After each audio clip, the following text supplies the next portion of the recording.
আসানসোলে বিজেপির সদস্য সংগ্রহ অভিযান কর্মসূচিতে এসে দুর্নীতি প্রসঙ্গে রাজ্যের তৃণমূল সরকারকে কটাক্ষ করলেন বিজেপি নেতা দিলীপ ঘোষ। শুক্রবার আসানসোলের বার্নপুরে সদস্য সংগ্রহ অভিযান কর্মসূচিতে এসে ট্যাব ও আবাস যোজনা প্রসঙ্গ টেনে তৃণমূল সরকারকে কটাক্ষ করলেন দিলীপ ঘোষ। তিনি বলেন, ট্যাবের টাকা অন্য অ্যাকাউন্টে চলে যাচ্ছে, এখন সেটা সাইবার ক্রাইম দেখানো হচ্ছে। সরকারি সমস্ত যোজনা কাটমানি ছাড়া লোক পাবে না। লিগাল ইনলিগালে কর্পোরেশনে কিছু যায় আসে না, কারণ যখন কারখানা হলো তখন কর্পোরেশন জানতো, হতে দিয়েছে, তখন একবার পয়সা নিয়েছে নেতারা দিয়ে করিয়েছে।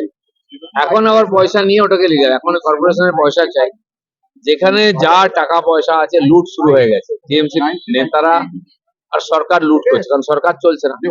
স্কুলে চক ডাস্টার কেনার পয়সা নেই, পুলিশের থানায় চা খাওয়ার পয়সা নেই, স্কুলে বা অফিসে সামান্য রিফ্রেশমেন্টের পয়সা নেই কর্মচারীদের জন্য। এভাবে সরকার চলছে। আর বড় তো ছেড়ে দিন, বেতন দেওয়ার পয়সা নেই, মাস্টারদের ইনক্রিমেন্ট নেই, ডিএ নেই, সেটা চলছেই।